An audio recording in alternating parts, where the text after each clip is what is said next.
বর্তমান সময়ে যুবক যুবতী যারা রয়েছেন তাদের কমন একটি সমস্যা হচ্ছে ব্রণ। আর আজ আমরা জানবো ব্রণ কেন হয় এবং কি কি কারণে আমাদের ব্রণ হতে পারে এবং কি কি কারণ মেনে চললে আমাদের ব্রণ থেকে পরিত্রাণ পেতে পারবো। সম্মানিত দর্শক, আসুন তাহলে জেনে নেই কিভাবে বা কিসের কারণে আমাদের ব্রণ হয়। বর্তমান সময়ে সবচেয়ে বেশি যেই সমস্যা সেটি হচ্ছে মুখের মধ্যে ব্রণ হয়, ফেসের মধ্যে ব্রণ হয় এবং মানুষের পিঠে এবং শরীরের অন্যান্য জায়গায় ব্রণ হতে পারে। তবে সবচেয়ে বেশি হয়ে থাকে যুবক যুবতীদের ফেসের মধ্যে।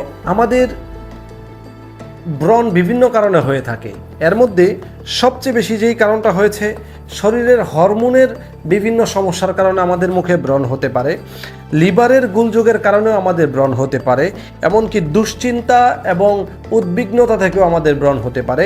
যারা অধিক পরিমাণে রাত্রি জাগরণ করে তাদেরও ব্রণ হতে পারে। তাছাড়া শরীরের তৈলাক্ত গ্রন্থি এবং চুলের ফলিকগুলোর কারণেও আমাদের মুখে ব্রণ হতে পারে। সম্মানিত দর্শক, পরিমাণে যারা পানি কম খায় তাদেরও ব্রণের এই সমস্যাগুলো হতে পারে। তাছাড়া চর্মরোগ বিশেষজ্ঞদের মতে আরও বিভিন্ন কারণে মানুষের ফেস বা মুখে বা বডিতে ব্রণ হতে পারে। যেমন ত্বকের অযত্ন, যারা ত্বকের নিয়মিত যত্ন নেন না তাদের ব্রণের সমস্যা হতে পারে। তাছাড়া ব্রণের সমস্যা ছাড়াও শরীরে একজিমা বা বিভিন্ন ত্বকের সমস্যাগুলো হতে পারে বা স্কিন ডিজিজ যেটাকে বলা হয় সেটা হতে পারে।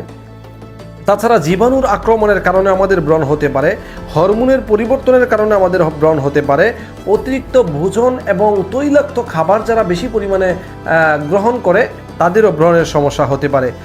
তাছাড়া অতিরিক্ত ঘাম এবং ত্বকের ছিদ্র বা লোমকূপগুলো বন্ধ হয়েও আমাদের ব্রণ হতে পারে। এই জন্যে ত্বক বিশেষজ্ঞ যারা রয়েছেন তারা বলেন প্রতিনিয়ত যদি আমরা আমাদের শরীরের যত্ন না নেই বা প্রতিনিয়ত যদি আমরা আমাদের ত্বকের যত্ন না নেই তাহলে আমাদের ব্রণ হওয়ার পাশাপাশি শরীরের বিভিন্ন অঙ্গে বা স্কিন ডিজিজের যে কোনো ধরনের সমস্যা হতে পারে। সম্মানিত দর্শক, যদি আমরা আমাদের ত্বককে সুস্থ রাখতে চাই, যদি আমাদের ফেসকে আমরা সুস্থ রাখতে চাই, ব্রণ থেকে পরিত্রাণ পেতে চাই, তাহলে আমাদের এই দিক নির্দেশনাগুলি অবশ্যই মেনে চলা উচিত। তাছাড়া যাদের ব্রণ একবার হয়ে গেছে তারা অবশ্যই হোমিওপ্যাথিক ডাক্তারের শরণাপন্ন হয়ে যদি ট্রিটমেন্ট করায় তাহলে অতি শীঘ্রই এই ব্রণ থেকে পরিত্রাণ পেতে পারে। সম্মানিত দর্শক, যদি আপনি ব্রণের রোগী হয়ে থাকেন তাহলে আপনার জন্য বেস্ট সলিউশন হবে যে আপনি একজন রেজিস্টার হোমিওপ্যাথিক ডাক্তারের শরণাপন্ন হয়ে অবশ্যই আপনি হোমিওপ্যাথিক ঔষধ সেবনের মাধ্যমে আপনার ব্রণকে আপনি পরিপূর্ণভাবে সুস্থ করে তুলতে পারেন। সম্মানিত দর্শক, এই জন্যে আপনি একজন অবশ্যই রেজিস্টার ডাক্তারের পরামর্শ নিয়ে আপনি হোমিওপ্যাথিক কিছু ঔষধ আপনি সেবন করতে পারেন। এর মধ্যে সবচেয়ে কমন যে ওষুধটি রয়েছে তা হচ্ছে বারবারিস একিউফুলিয়াম, তারপরে হচ্ছে বোভিস্টা, কেলিব্রম, ক্যালকেরিয়া পিক্রিটাম, অ্যাসিড পিক্রিটাম, ক্যালকেরিয়া ফসফরিকাম, কেলিবিউর।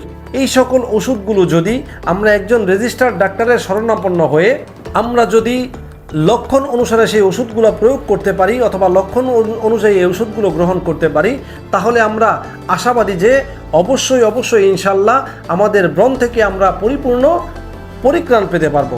সম্মানিত দর্শক, যদি আমাদের এই ভিডিওটি ভালো লেগে থাকে তাহলে অবশ্যই আমাদের সাথে থাকবেন। ধন্যবাদ।